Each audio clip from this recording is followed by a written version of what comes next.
ટોપ ચલાવો હાલે ટોપ ચલાવો પ્રભુનો આભાર માનીએ છીએ ને ફરી એકવાર તારના ઈસુ ખ્રિસ્તના નામમાં આપ સર્વને સવારની પ્રેમી સલામ પાઠવતા પ્રભુ ઘરમાં આપકારી રહું છું. એક કલમ આપણે વાંચવાના છે ને પહેલો યોહાન અને તેનો બીજો અધ્યાય અને 16મું વચન વાંચીએ. પહેલો યોહાન બીજો અધ્યાય ને 16મું વચન નવાકારમાં પાન નંબર 237.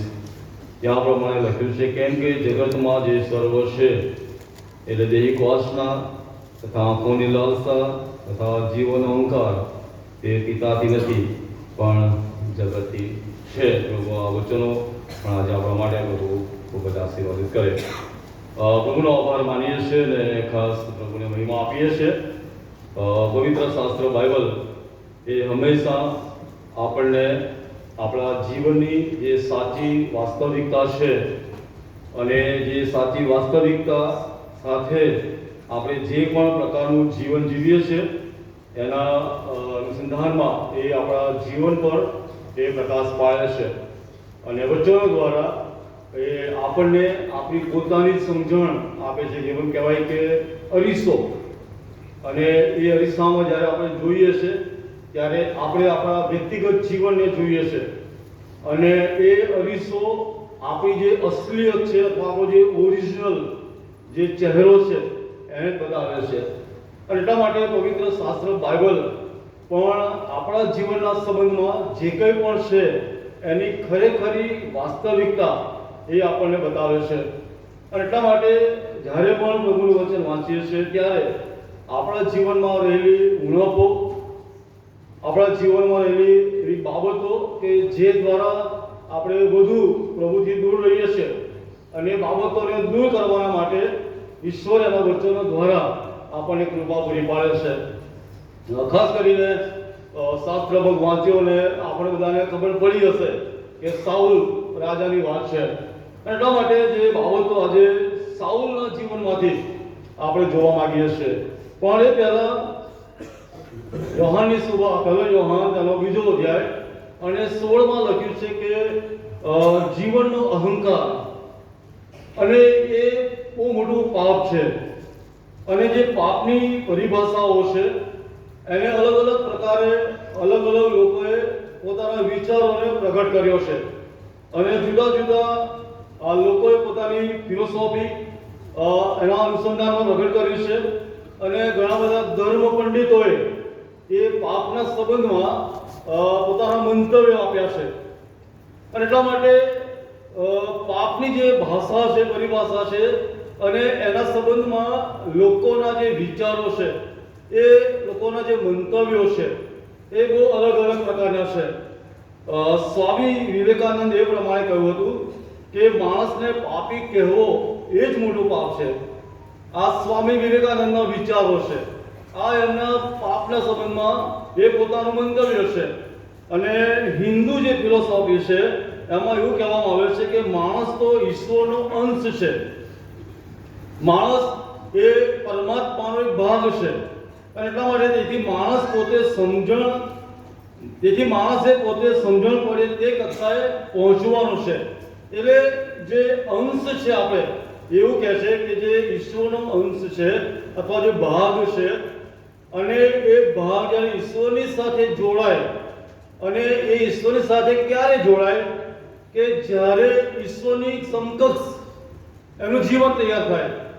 જ્યાં સુધી ઈશ્વર જેવું જીવન ના થાય ત્યાં સુધી એ અંશ, એ ભાગ ઈશ્વરની સાથે જોડાઈ શકતો નથી. એટલા માટે હિન્દુ ફિલોસોફી એ આવું માને છે કે માણસ એક ઈશ્વરનો અંશ છે અને એ માણસ પોતે જ્યાં સુધી સમજે નહીં કે મારે કઈ કક્ષાએ પહોંચવાનું છે, મારે ક્યાં જઈને જોડાવાનું છે, ત્યાં સુધી એ પાપમાં રહેશે.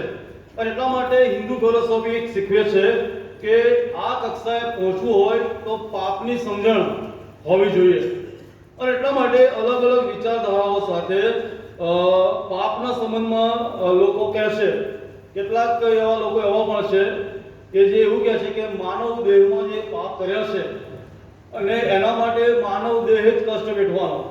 ઘણા બધા લોકો તમે જુઓ ઉઘાડા પગે ચાલ ચાલ જ કરતા હોય છે અને પોતાના કષ્ટને, પોતાના શરીરને એ કષ્ટ આપે છે કે જે દ્વારા એમનું પાપ એ દ્વારા એ વિસરાઈ જાય અથવા ઈશ્વર ભૂલી જાય અને માફ કરે. એટલે અલગ અલગ વિચારો દ્વારા, અલગ અલગ પોતાની પરિભાષાઓ દ્વારા લોકોએ પાપને એ રજૂ કર્યું છે. પણ બાઇબલ આપણને જે શીખવે છે અને બાઇબલ આપણને જે સમજાવે છે કે બાઇબલ એ જીવંત ઈશ્વરનું પ્રકટીકરણ છે અને પાપની જે વાસ્તવિકતા છે એની સમજણ આપી છે. અને પાપની વાસ્તવિકતાની સાથે એનું જે પરિણામ છે એની ભયંકરતા એ બાઇબલે આપણને બહુ સ્પષ્ટ સમજણ આપી છે.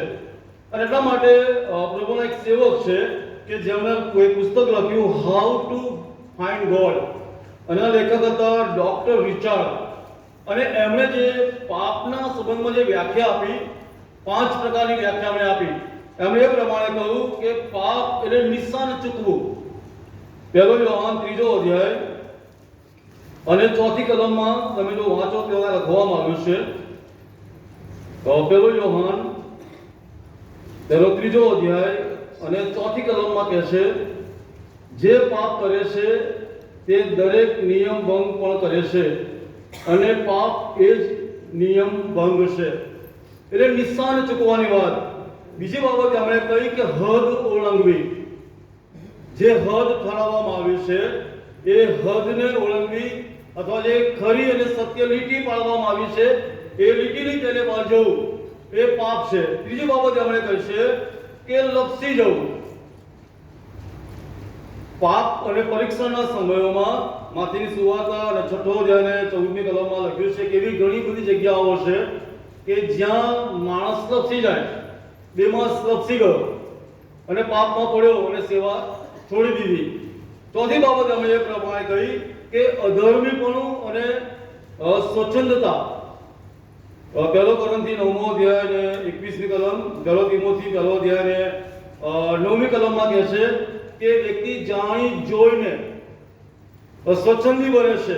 અધર્મીપણું એના જીવન દ્વારા પ્રગટ થાય છે. અને 5મી બાબત છે અને તો એ છે કે પ્રભુ આપણને બતાવે છે કે પાપ શું છે અને પાપથી છુટકારા માટે ખ્રિસ્તે પોતાનું લોહી વહેવડાવ્યું છે. એણે પોતાનું લોહી વહેવડાવીને આપણા માટે કિંમત ચૂકવી છે, ખંડણી આપી છે, ઋણ ચૂકવ્યું છે. અને એટલા માટે આ જે બાબતો જે છે એ પાપના સંબંધમાં આપણને જાગૃત કરે છે.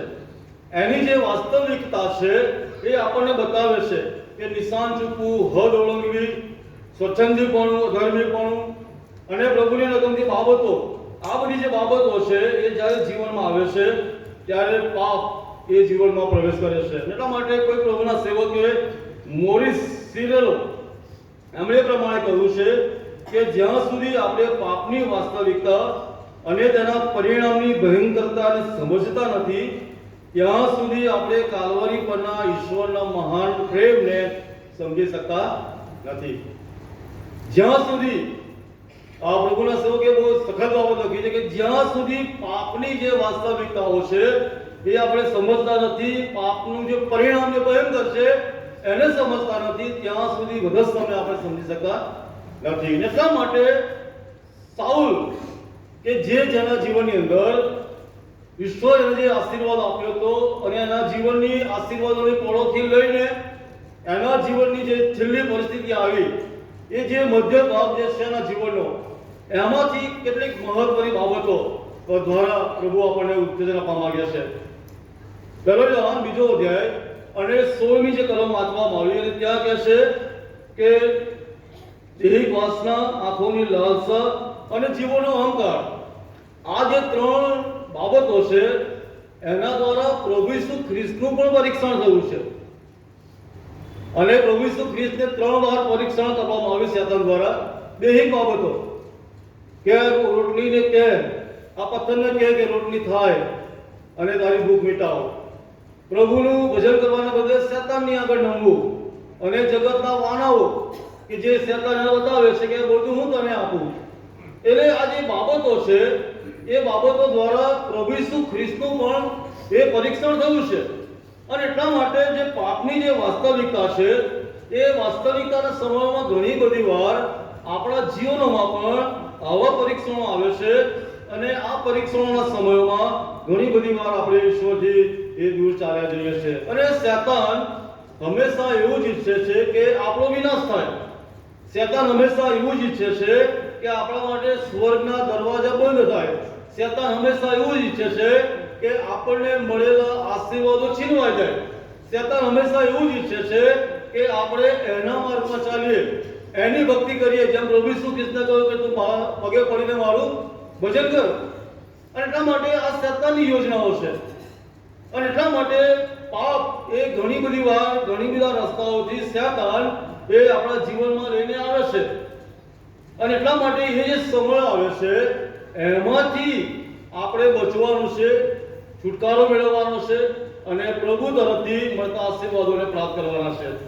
હવે સાઉલ રાજાની જ્યારે વાત કરવામાં આવે છે ત્યારે સાઉલ રાજાના જીવનની અંદર જે કૃપા પ્રભુ એના પર કરી હતી, એક સામાન્ય માણસ કે જે પોતાના પિતાના ગધેડાને શોધવાના માટે ગયો હતો, એક સામાન્ય માણસ, પણ જ્યારે પાછો આવ્યો ત્યારે અસામાન્ય એટલે રાજા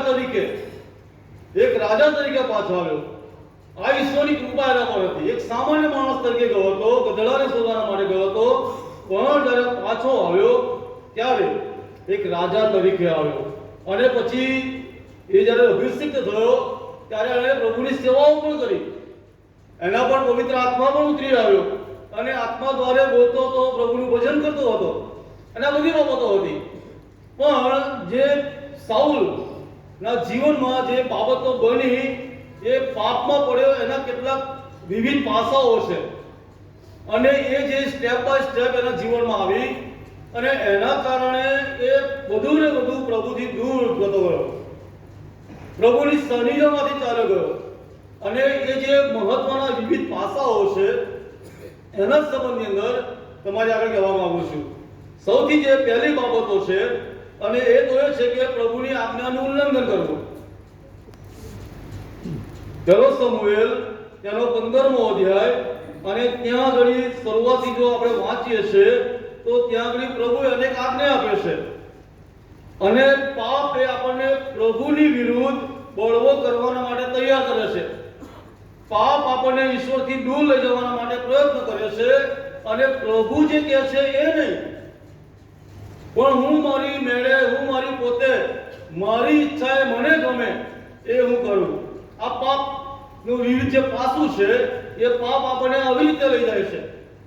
હું સાચો, પ્રભુ કહે છે નહીં, પણ મારે જે કરવું છે મારી પોતાની જાત ઉપર. અને શેતાન હંમેશા આપણને એ પ્રભુની વિરુદ્ધ બળવો કરવાના માટે પ્રેરે છે અને એટલા માટે પહેલો સમુએલ 15મો અધ્યાય અને ત્યાં આગળ ત્રીજી કલમમાં પ્રભુએ એક આજ્ઞા આપે છે કે તો હવે તું જઈને અમાલેકીને માર, જે તેઓનું જે કાંઈ હોય તેનો પૂરેપૂરો નાશ કર. તેમના પર દયા લાવીશ નહીં, પણ પુરુષો તથા સ્ત્રી ને બાળકો તેમજ ધાવણા, બળદ તથા ઘેટા, ઊંટ, ગધેડા તે સર્વોને મારી નાખ. આ આજ્ઞા ઈશ્વર એને આપી. અમેરિકનો નાશ કર, એના સર્વસ્વનો નાશ કર, એના ઢોર, ઢાંક, ધાવણા, બાળકો, જુવાન, પુરુષ, સ્ત્રીઓ, કોઈ પણ જાતની વ્યક્તિ એ અમાલેકની અંદર બચે નહીં. આ ઈશ્વરની આજ્ઞા હતી. હવે શા માટે ઈશ્વરે સાઉલને આવી આજ્ઞા આપી કે તું અમેલેક પર ચઢાઈ કર અને એનો સર્વસ્વનો નાશ કરી દે? તો બાઇબલની અંદર જૂના કરારમાં આપણે જોઈએ તો પૂર્ણ નિયમ તેનો 25મો અધ્યાય અને 17 થી 19 કલમમાં એવું લખ્યું છે. પૂર્ણ નિયમ 19 25મો અધ્યાય અને 17 થી 19 માં કહે છે, મિસ્રમાંથી નીકળી આવતા તેના માર્ગમાં અમાલેકે જે કર્યું તે તું સંભાળ. તું બેહોશ તથા થાકેલો હતો ત્યારે તે માર્ગમાં તને મળ્યો ને તારા પાછળના ભાગને એટલે તારી પાછળ રહેલા જે અબળ તે સર્વને તેણે માર્યા અને પરમેશ્વરથી પણ તે બીધો નથી. માટે જ્યારે યહોવા તારો દેવ જે દેશ તને તારો વારસો તથા વતન કરી લેવા આપે છે તેમાં તારી આસપાસના તારા સર્વ શત્રુઓથી એ તને આરામ આપે, ત્યારે એમ થાય કે તું આકાશ તળેથી અમાલેકનું નામ ભૂંસી નાખ, તું ભૂલીશ માં. બીજી કલમ વાંચીએ નિર્ગમન 17મો અધ્યાય અને 14 અને 16 કલમ. નિર્ગમન 17, 14 અને 16 માં એવું લખ્યું છે, અને યહોવાએ મૂસાને કહ્યું કે એ વાત યાદગીરીને સારું પુસ્તકમાં લખ ને યહોશુઆના કાનમાં તે કહી સંભળાવ, કેમ કે હું અમાલેકનું સ્મરણ આકાશ તળેથી ભૂંસી નાખીશ. અને મૂસાએ એક વેદી બંધાવી ને તેનું નામ યહોવા નિસ્સી પાડ્યું. બીજે કલમ વાંચે ગણના 24 અને 20.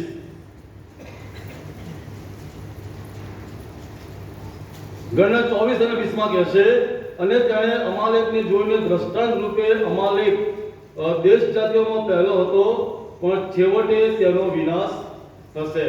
હવે આ જે બાબતો ઈશ્વરે જૂના કરારમાં જે શરૂઆતના 5 પુસ્તકો હતા એમાં ઇઝરાયલને કહી હતી કે અમાલેકે તમારી સાથે જે વર્તન કર્યું અને જે નિર્બળ અને સદલોકતા લોકો હતા એને મારી નાખ્યા અને પરમેશ્વરથી એટલે કે મારાથી પણ બીતો નથી, અને એટલા માટે પ્રભુ કહે છે કે હું એનો નાશ કરીશ. હવે વર્ષો પછી જ્યારે સાઉલ રાજા બને છે અને ઈશ્વરે જે બાબતો ઇઝરાયલને એ સમયમાં કહી હતી જ્યારે વચ્ચેના દેશમાં તેઓ પ્રવેશ પામ્યા, અને ત્યારે કહ્યું કે તું અમાલેકોનો નાશ કરજે. અને સમય કોને મળ્યો? મૂસાને ના મળ્યો, યહોશુઆને ના મળ્યો, ન્યાયાધીશોમાં જે ન્યાયાધીશો થઈ ગયા એમને કોઈને ના મળ્યો, પણ એ તક કોને મળી? સાઉલને મળી. તમે વિચારો, ઈશ્વર એને જબરદસ્ત તક આપે છે, અને એનું જે વચન હતું કે અમાલેકનો પૂરેપૂરો નાશ કરવો, એ ઈશ્વરનું વચન એ ભવિષ્ય વચન સાઉલ દ્વારા પ્રભુ પરિપૂર્ણ કરાવવા માંગે છે કે સાઉલ તું અમાલેક પર ચડાઈ કર અને એનું સર્વસ્વનો નાશ કરી નાખ, કશું જ ન કરવું જોઈએ. અને એટલા માટે જે આપણે જોઈએ છે કે સાઉલ ઈશ્વરની આજ્ઞાનો નકાર કરે છે, ઉલ્લંઘન કરે છે. જે કામ પ્રભુ એના દ્વારા કરવા માંગે છે, જે મહાન કાર્ય ઈશ્વર એના દ્વારા કરવા માંગે છે, જે પરાક્રમી કામ પ્રભુ એના દ્વારા કરવા માંગે છે, એ જ્યારે પ્રભુ એને સોંપે છે ત્યારે પોતાના કામમાં એ અવિશ્વાસુ માલૂમ પડે છે અને પ્રભુની આજ્ઞાનું ઉલ્લંઘન કરે છે. બીજી બાબત છે કે અડધું પડધી આજ્ઞા પાલન. ઘણી બધી વાર આપણે શું કરીએ છીએ? આવું જ કરીએ છીએ. અડધી પડધી બાબતો, કર્યું તોય શું ને ના કર્યું તોય શું, આ કરીએ છીએ તોય વાંધો નહીં, પેલું નહીં કરીએ તોય ચાલશે.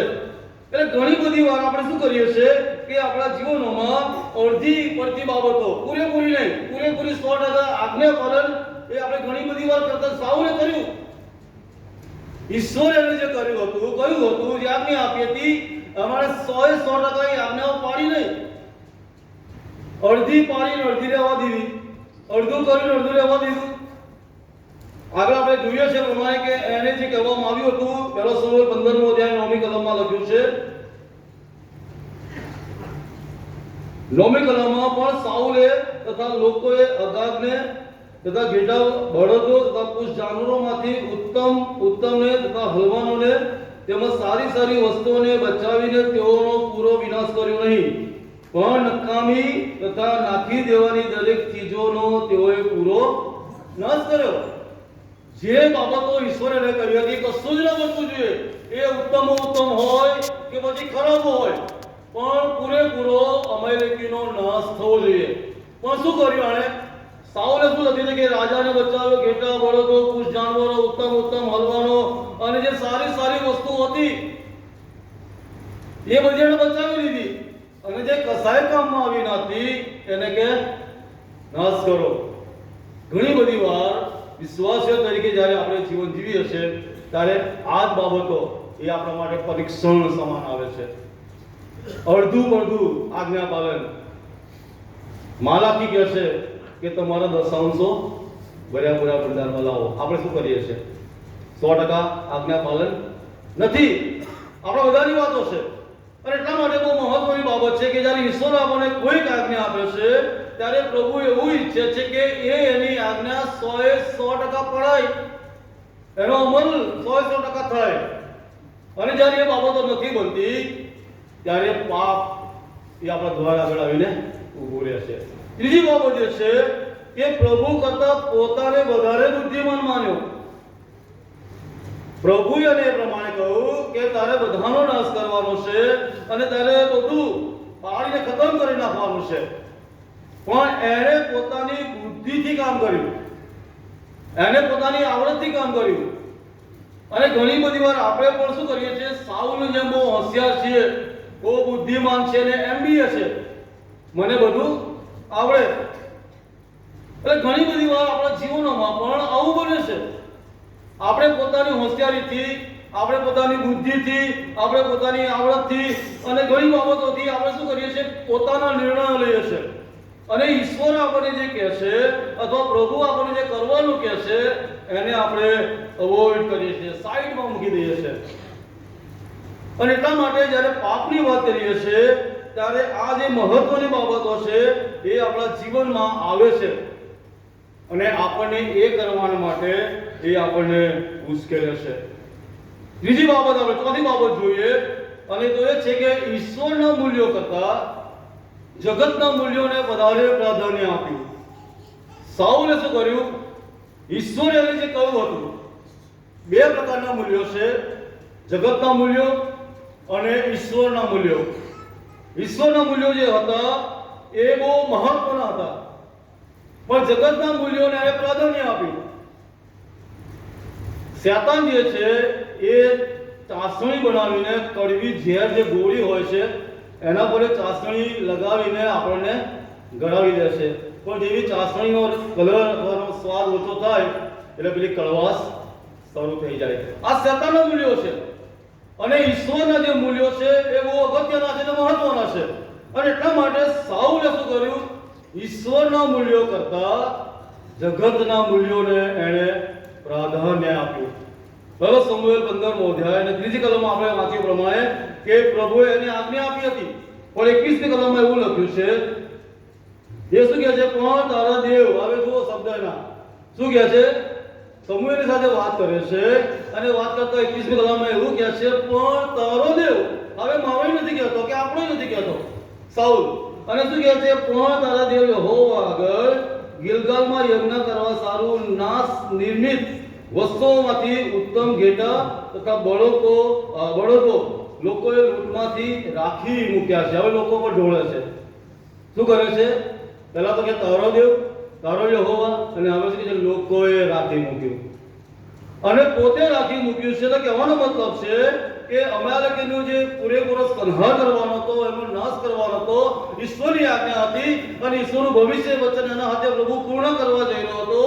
ત્યારે એણે ઈશ્વરના મૂલ્યો કરતા એ માણસોના અથવા જગતના મૂલ્યોને એણે વધારે પ્રાધાન્ય આપ્યું.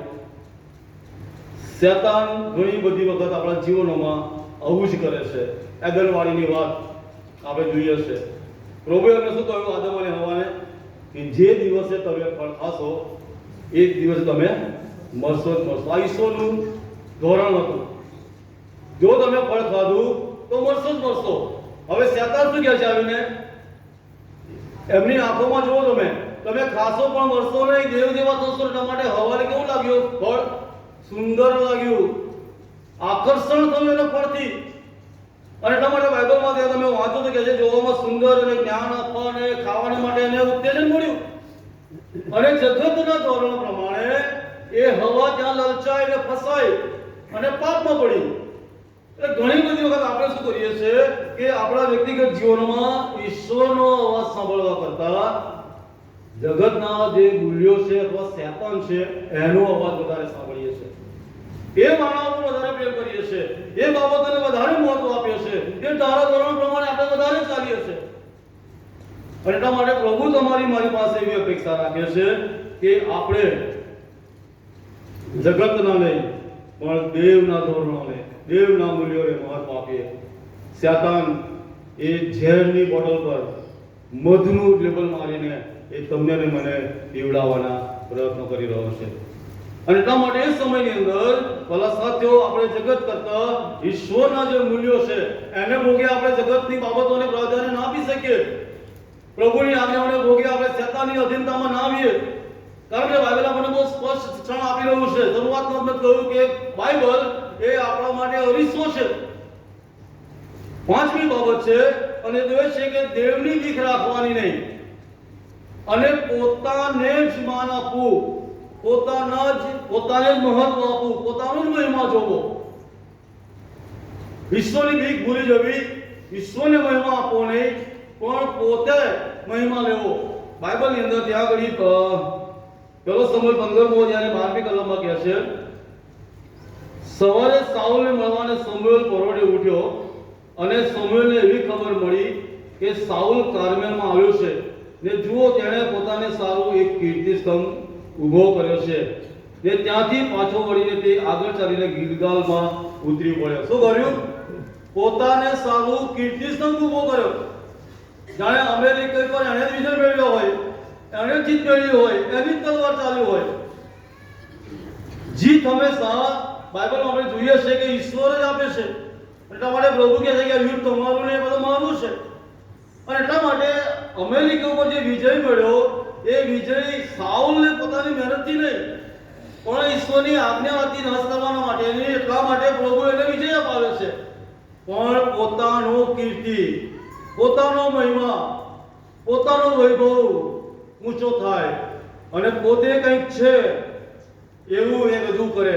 અને એટલા માટે પહેલો સમૂહ 15:24ની કલમમાં એવું લખ્યું છે, ત્યારે સાઉલે સમુએલને કહ્યું કે મેં પાપ કર્યું છે, કેમ કે મેં યહોવાની આજ્ઞાનું તથા તારા વચનનું ઉલ્લંઘન કર્યું છે. કારણ કે લોકોથી બીને મેં તેઓનું કહ્યું માન્યું. દેવનું નથી માનવું. લોકો શું કહેશે? લોકો સારું કહે અને ખરાબ પણ કહે. કોઈ સારી ઉત્તેજનની વાત પણ કરે અને કોઈ તમને પાડી નાખવાની પણ વાત કરે. એટલા માટે ત્યાં શું કહે છે કે હું લોકોથી બી ગયો, મને બીક લાગી અને એટલા માટે લોકોના બીકના કારણે ઈશ્વરની આજ્ઞા છોડી દીધી, ઈશ્વરની આજ્ઞાને નકારી નાખી, ઈશ્વરના મૂલ્યોને છોડી દીધા. જે થવું હોય થાય, પણ આપણે લોકોને સાચવવાના.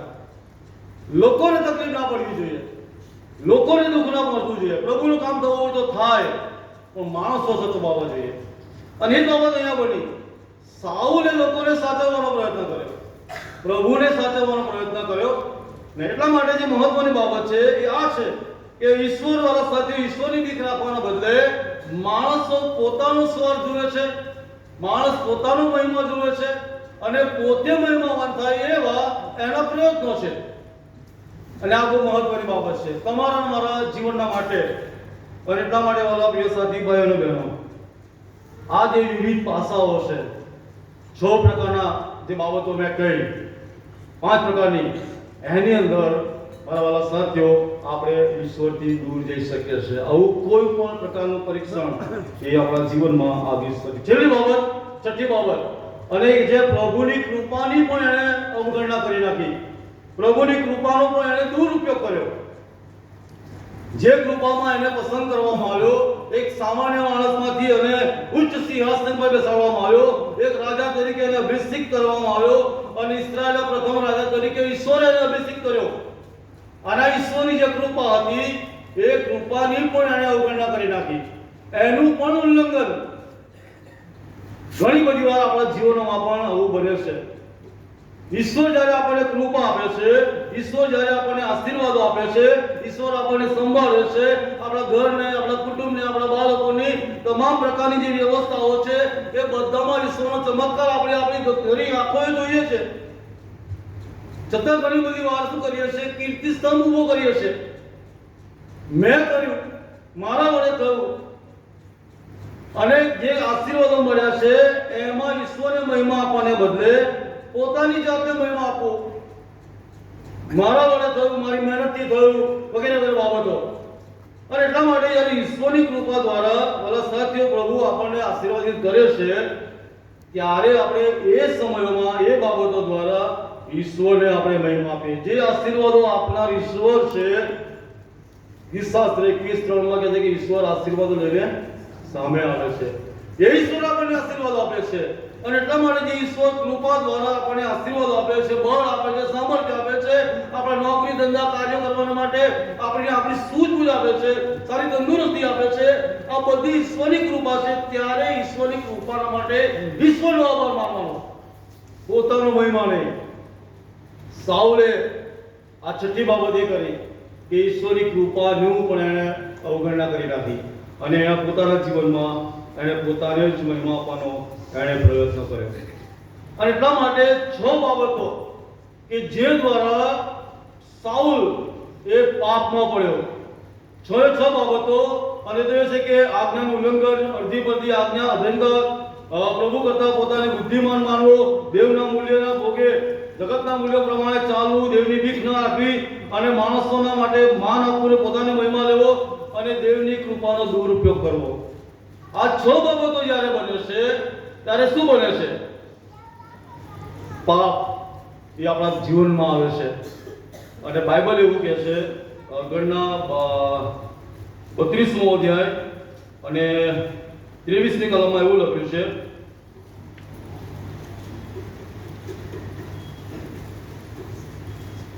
ગણના 32 અને 30 પણ જો તમે એમ કરશો નહીં તો જો યહોવાની વિરુદ્ધ તમે પાપ કરી જાણજો અને નિશ્ચય જાણજો કે તમારું પાપ તમને પકડી પાડશે. પ્રભુને આપણે છેતરી શકીએ, પ્રભુને આપણે ઉલ્લુ ન બનાવી શકીએ. કદાચ આપણે પોતાના મનથી એવું માની લઈએ કે મેં બધું બરાબર કર્યું છે, પરફેક્ટ છું ને કોઈને ખબર નથી ને પ્રભુને ખબર નથી, પણ પ્રભુ કદાચ માણસોને છુપાવી શકીએ, માણસોથી કઈ બાબત આપણે છુપાવી શકીએ છે, પણ પ્રભુથી આપણે કશું જ છુપાવી શકતા. એટલા માટે પ્રભુનો સેવક ગણના પુસ્તકમાં કહે છે કે નિશ્ચય જાણજો કે તમારું પાપ તમને પકડી રાખશે. સાઉલે શું કર્યું? જે ઘેટા બકરા અને બધું લાવ્યો હતો એને સંતાડી દીધું. અને જ્યારે સમુએલ આવ્યો અને એને પૂછ્યું ત્યારે એને શું કહ્યું? પેલો સમુએલ 15મો અધ્યાય અને 13મી કલમમાં એવું લખ્યું છે, અને સમુએલે સાઉલ પાસે આવ્યો ત્યારે સાઉલે તેને કહ્યું, યહોવા તને આશીષ દે, મેં યહોવાની આજ્ઞા પૂરેપૂરી પાડી છે. જો સમુએલ કે જે ઈશ્વરનું વચન એના માટે લાવતો હતો, એ પ્રભુના સેવકની વિરુદ્ધ અને એની આગળ જૂઠું બોલે છે, દેવની આગળ એ બોલે છે. તો સમુએલ પ્રબોધક જે છે એના જીતના માટે અને સફળતાના માટે, રાજા એ આગળ વધવા માટે સતત એના માટે પ્રાર્થનાઓ કરે છે, એની સાથે રહે છે અને ઉત્તેજન આપે છે. અને સમુએલ શું કહે છે કે મેં દેવની આજ્ઞા પૂરેપૂરી પાડી છે. 14 અને 15 કલમમાં વાંચીએ છીએ, સમુએલે કહ્યું કે ત્યારે મારે કાને ઘેટાની જે બે પડે છે ને બળદોનું જે બરાડું હું સાંભળું છું તેનો અફસો છે. અને સાઉલે કહ્યું કે અમાલેકીઓ પાસેથી લોકો તેઓને લાવ્યા છે, કેમ કે તારા દેવ યહોવાની આગળ યજ્ઞ કરવા સારું તેઓએ ઘેટા તથા બળદોમાંથી ઉત્તમ બચાવ્યા છે, અને બાકીનાનો તો અમે પૂરેપૂરો નાશ કર્યો છે. ઉત્તમ તો લઈને આવ્યો છે ચોરી કરીને, અને જેની કશી જરૂર નથી, નાશવંત બાબતો, નકામી બાબતો એ કે હું નાશ કરીને આવ્યો. અને જે ઉત્તમ હતું, જેના દ્વારા પરીક્ષણ આવ્યું, પાપ આવ્યો. બહુ મહત્વની બાબતો વાળા સાથીઓ આજે સવારે પ્રભુ આપણા માટે કહી રહ્યો છે. ગેહજી નું પાપ આપણે બહુ સારી રીતે જાણીએ છીએ, એના સંતાનો પર એનો કોપ આવ્યો. અનાનિયા અને સફેરાનું પાપ આપણે જાણીએ છીએ કે બંને નાશ પામ્યા, બધી મિલકત એમની એમ રહી ગઈ. આખા એનું પાપ કે એના કુટુંબ સાથે એને પથ્થરેથી મારી નાખવામાં આવ્યો. એવા ઘણા બધા પ્રસંગો બાઇબલમાં છે. ઘણી બધી વાર માંદગી રૂપે પણ, મરણ રૂપે પણ દાઉદ રાજાનો નિર્વિચારનો પાપ, એના દીકરાનું મરણ લઈને આવ્યું, ન્યાય શાસન આવ્યું. ગેહજીનું પાપ, ઉજિયા રાજા એના જીવનમાં માંદગી આવી. ઘણી બધી બાબતો સાથે બાઇબલ એ આજે આપણને શીખવી રહ્યું છે. એટલા માટે બાઇબલ એવું કહે છે સભા શિક્ષક 12 અને 14માં, કેમ કે દરેક બલી અને કુંડી ગુપ્ત વાત સુધારનો દરેક કામનો ઈશ્વર ન્યાય કરશે. દરેક સારી અને ખરાબ બાબતો હજી કરવામાં આવી છે. અને રોમન 2 અને 16માં કહે છે કે ઈસુ ખ્રિસ્તની મારફતે માણસોના ગુપ્ત કામોનો ન્યાય ચૂકવશે, એ દિવસે એમ કરશે. કદાચ અહીંયા આગળ કોઈ ના જાણે, પણ એ દિવસે છટકીશું જ નહીં. કોઈને કોઈ સરસ કોમેન્ટ લખેલી, જ્યારે માણસ એવું કશું કામ કરે ત્યારે ચારે બાજુ જુએ છે પણ ઉપર જોતો નથી. આજુબાજુ કોઈ મને ના જુએ પણ એવું નથી વિચારતો કે ઉપર જેની મોટી મોટી આંખો છે ને આખા દુનિયાને જુએ છે, એ મગજમાં નથી આવતું. એટલા માટે પ્રભુનું વચન કહે છે કે પાપને પકડી પાડવામાં આવશે. અને ત્રીજી બાબત, વિવિધ પાસાઓ પાપને પકડી પાડવામાં આવશે. અને ત્રીજી જે બાબત છે તેનું પરિણામ. સાઉલના જીવનમાં શું આવ્યું? પહેલી બાબત છે કે એનું રાજવીય જે પદ હતું એને ગુમાવવું પડ્યું। ઈશ્વર દ્વારા એને જે અધિકાર આપવામાં આવ્યો હતો, ઈશ્વર દ્વારા એને જે મોટો આશીર્વાદ આપવામાં આવ્યો હતો, બાઇબલમાં લખ્યું છે પહેલા સમુએલ 15 અધ્યાય 28મી કલમમાં, ત્યારે લોકોમાંથી એક જણે કહ્યું, 15મો અધ્યાય 28મી કલમ, સમુએલે તેને કહ્યું કે યહોવાએ આજે ઇઝરાયલનું રાજ્ય તારી પાસેથી ફાડી લીધું છે ને તારો જે પડોશી તારા કરતા સારો છે તેને તે આપ્યું છે। છીનવી લીધું, આંચકી લીધું, પડાવી લીધું। રાજવીય પદ જે એની પાસે હતું, દેવ દ્વારા એને જે અભિષેક કરવામાં આવ્યો હતો એ એની પાસેથી ચાલી ગયું। માથીની સુવાર્તા 7મો અધ્યાય 21 અને 23 કલમ, ત્યાં પ્રમાણે લખ્યું છે, જેઓ મને પ્રભુ પ્રભુ કહે છે તેઓ સર્વ આકાશના રાજ્યમાં પહેરશે એમ નહીં, પણ જો મારા આકાશમાંના બાપની ઈચ્છા પ્રમાણે કરે છે તેઓ જ પહેરશે। તે દાડે ઘણા મને કહેશે કે પ્રભુ પ્રભુ, શું અમે તારે નામે પ્રભુ કર્યો નથી? તારે નામે ભૂતોને કાઢ્યા નથી? તારે નામે ઘણા પરાક્રમી કાર્યો કર્યા નથી? ત્યારે હું તેઓને સાફ કહીશ કે મેં તમને કદી પણ ઓળખ્યા નથી। ઓ ગુંડું કરનારાઓ, તમે મારી પાસેથી દૂર જાઓ। જે અધિકાર આપણને આપ્યો છે, પાપના કારણે ભલા સત્ય એ અધિકાર છીનવાઈ જાય છે। બીજી બાબત છે કે સંગત ગુમાવી દઈએ છે। અહીંયા આગળ આપણે જોઈએ છે પહેલા સમુએલ 15મો અધ્યાય 35મી કલમમાં લખ્યું છે, પછી અને સમુએલ પોતાના મરણના દિવસ સુધી સાઉલને ફરી મળવા ગયો।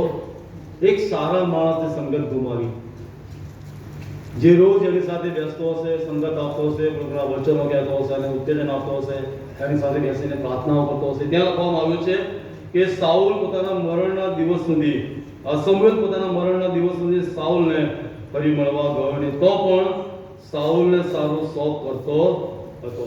એનો વિચાર કરો તમે, આટલું બધું કર્યું હોવા છતાં સમુએલને સાઉલની ચિંતા છે, એના માટે એને દુઃખ થાય છે, એને શોખ છે, અને એટલા માટે ત્યાં લખવામાં આવ્યું છે કે વાલા સાથીઓ, પાપ એ વાલા સાથીઓ, એક સારી સંગત એ આપણે ગુમાવી દઈએ છીએ। ત્રીજી બાબત જે છે અને તો છે આગેવાની ગુમાવી દઈએ છીએ। અહીંયા આગળ સાઉલ એ ઇઝરાયલનો એ આગેવાન હતો, પહેલો રાજા હતો, પણ પાપના કારણે એની આગેવાની એ ચાલી ગઈ। ઘણી બધી વાર પ્રભુ આપણને જ્યારે અધિકાર આપે છે, પ્રભુ આપણને જ્યારે આગેવાની આપે છે, ત્યારે એ આગેવાનીમાં પ્રભુ આપણી પાસે વિશ્વાસુપણું પણ માગે છે, આધીનતા પણ માગે છે। ઘણી બધી વાર આધીનતા હોય પણ જે બાબતો મહત્વની હોય એને પ્રાધાન્ય આપવામાં આવે। જ્યારે પ્રભુ આપણને વાલા સાથીઓ આગેવાની સોંપે છે, લીડરશીપ આપે છે, ત્યારે વાલા સાથે સમય આપણે પૂરેપૂરા વિશ્વાસુ બનીને પ્રભુની સેવા કરીએ, અને ત્યારે એ પ્રમાણે જ્યારે કરીએ છીએ ત્યારે ચોક્કસ વાલા સાથીઓ એ પ્રભુ આપણને આશીર્વાદ આપે છે। પણ જો આપણે એમાં કશું બી કહેવું કરીએ છીએ તો એ આગેવાની ચાલી જાય છે, જતી રહેશે। એટલા માટે સાવચેત। ત્રીજું જે પરિણામ છે અને તો એ છે કે આગેવાની આપણે ગુમાવીએ છીએ। ચોથી જે બાબત છે અને તો એ છે કે આપણે સર્વસ્વ ગુમાવી દઈએ છીએ। પહેલો સમુએલ 28મો અધ્યાય અને 5 થી 6 કલમ વાંચીએ। પહેલો સમુએલ 28મો અધ્યાય અને 5 થી 6 કલમ, ત્યાં એ પ્રમાણે લખ્યું છે, સાઉલે ફલિસ્તીઓનું સૈન્ય જોયું ત્યારે તે દીધો, તેનું ગળું બહુ થથરવા લાગ્યું, અને સાઉલે યહોવાની સલાહ પૂછી, ત્યારે યહોવાએ તેને સ્વપ્નથી કે ઉરીમથી કે પ્રબોધકોની મારફતે કંઈ પણ ઉત્તર આપ્યો। સર્વસ્વ ગુમાવ્યું, એમાં સૌથી પહેલો આશીર્વાદ ગુમાવ્યો ગયો, પ્રાર્થનાનો પ્રત્યુત્તર મળતો બંધ થઈ ગયો। જે સમુએલ ની સાથે વાત કરતો હતો અને ઈશ્વરની દોરવણી આપતો હતો, પણ જે દિવસે પાપ આવ્યું એ દિવસે આત્મિક રીતે એ નાશ તરફ ગયો અને એની પ્રાર્થનાઓ અટકી ગઈ। એની પ્રાર્થનાઓ પર ઈશ્વરે પોતાનો કામ કર્યો નહીં। અને લખવામાં આવે છે પ્રમાણે કે કોઈ પણ રીતે જ્યારે ફલિસ્તીઓ સામેનું યુદ્ધ આવ્યું ત્યારે જ્યારે એણે સમુએલને કહ્યું, પ્રભુની આગળ આવ્યો, ત્યારે એની પ્રાર્થનાઓને નકારવામાં આવી, શારીરિક તકલીફો આવી જાય. બાઇબલમાં લખ્યું છે કે દેવ એક આત્મા એને મોકલતો હતો કે જે ગાંડા વેળા કરતો હતો સાઉલ, અને દાઉદ પછી વીણા વગાડતો અને શાંતિ મળતી હતી. આત્મિક રીતે, શારીરિક રીતે આપણે જોઈએ છે કે પરિણામ ભોગવવાનું આવ્યું, એ ગાંડા જેવો થઈ ગયો, પ્રાર્થનાઓ અટકાવવામાં આવી ગઈ. એટલા માટે યશાયા પ્રભુને 59માં અધ્યાયમાં બહુ સરસ વાત લખે છે. યશાયા પ્રભુને 59, જો યહોવાનો હાથ એટલો ટૂંકો થઈ ગયો નથી કે જે બચાવી ન શકે, અને તેનો કાન એવો મંદ નથી કે જે સાંભળી ન શકે, પણ તમારા અપરાધો તમારી ને તમારા દેહની વચમાં ભિન્નતા ટકાવ્યા છે, અને તમારા પાપોએ તેનું મુખ તમારા તરફથી એવું ફેરવી નાખ્યું છે કે તે સાંભળે નહીં. આત્મિક રીતે નુકસાન. અને બીજી બાબત છે કે પાયમાલી થઈ ગઈ. પાયમાલી, કશું જ રહ્યું નહીં, એના સંતાનો સુધી કશું જ ના રહ્યું, ખાલી એક જ જીવ્યો મફીબોશેત, અને તે પણ હેન્ડીકેપ. બહુ મહત્વની બાબતો. મારા સાથીઓ, પાપના જે પરિણામો છે એ મારા સાથીઓ બાઇબલ આપણને કહેશે. અને છેલ્લી બાબત કે એણે પોતાનું જીવન પણ ગુમાવી દીધું. ફલિસ્તીના સામેના યુદ્ધમાં એની હાર દેખાઈ ત્યારે એણે પેલા ચાકરને બોલાવ્યો છે કે તારી તલવારથી મને મારી નાખ, અને ના માર્યો એને. એ પણ બીતો હતો, અભિષિક્ત છે. દાઉદ જો બીતો હતો ત્યારે ના મરાયો, અભિષિક્ત છે, દેવનો અભિષિક્ત થયો છે. અને એટલા માટે એનો સૈનિક પણ ગભરાતો હતો. એટલા માટે એને સુસાઇડ કહેવાય, કે જે પોતાની તલવાર પર ઘોડ્યો અને મરી ગયો. મરણ, બાઇબલ એવું કહે છે કે પાપનો મુસારો તો મરણ છે. આજે સવારે મારા પ્રિય સાથી ભાઈ બહેનો, પ્રભુનું વચન આજે આપણા માટે છે. વિવિધ પાસાઓ દ્વારા શૈતાન એ આપણા આત્મિક જીવનને નુકસાન પહોંચાડી શકે છે. એ 6 બાબતો આપણે જોઈ છે કે જે 6 બાબતો દ્વારા શૈતાન એ આપણા જીવનમાં પ્રવેશ કરી શકે છે. બીજી બાબત જોઈએ કે પાપ એ આપણને પકડી પાડે છે. એટલા માટે આજે આપણે સાવચેત થઈએ. પાપ પકડી પાડે પહેલાં આપણે જ પાપને પકડી નાખીએ અને વધસ્તંભ આગળ નમી જઈએ. આપણે પાપને પકડી પાડીએ અને ઈશ્વરની આગળ નમી જઈએ, અને જ્યારે પાપ કબૂલાત કરીએ છીએ ત્યારે ચોક્કસ ઈશ્વરની કૃપાનો અનુભવ થાય છે. દાઉદ રાજા એના પાપમાંથી ફર્યો, પસ્તાવો કર્યો, ત્યારે ઈશ્વરની કૃપાનો એને અનુભવ. એટલા માટે 1 યોહાન 1 અધ્યાય 9મી કલમમાં જો આપણે આપણા પાપ કબૂલ કરીએ તો આપણા પાપ માફ કરવાને તથા આપણે સર્વ અન્યાય નિષ્કૃત કરવાને તે વિશ્વાસો તથા ન્યાય છે. આજે સવારે પ્રભુનું વચન આપણી પાસે આવ્યું છે. આપણા જીવનો સંબંધી આપણે સાવચેત થઈએ, અને આવા વિવિધ કોઈ પાસા જો આપણા જીવનમાં અસર કરે છે તો આપણે સાવચેત થઈ જઈએ. વિચારી લઈએ કે આ મને પાપ તરફ લઈ જશે, શૈતાનના માર્ગ તરફ લઈ જશે, નાશ તરફ લઈ જશે, અને બાબતો સંબંધી આપણે સાવચેત થઈએ અને ઈશ્વર દ્વારા મળતા આશીર્વાદોમાં ઈશ્વરની પૂરેપૂરી અધીનતામાં આવીએ.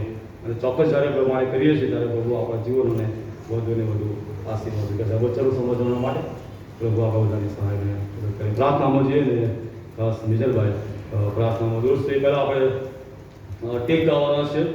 આખું મન સોંપું છું દર દાડે, જે થાય તે સદાકાળ સોંપું છું લોકને ધારવાની. ત્યારબાદ નિજલભાઈ છેલ્લી પ્રાર્થનામાં દોસ્ત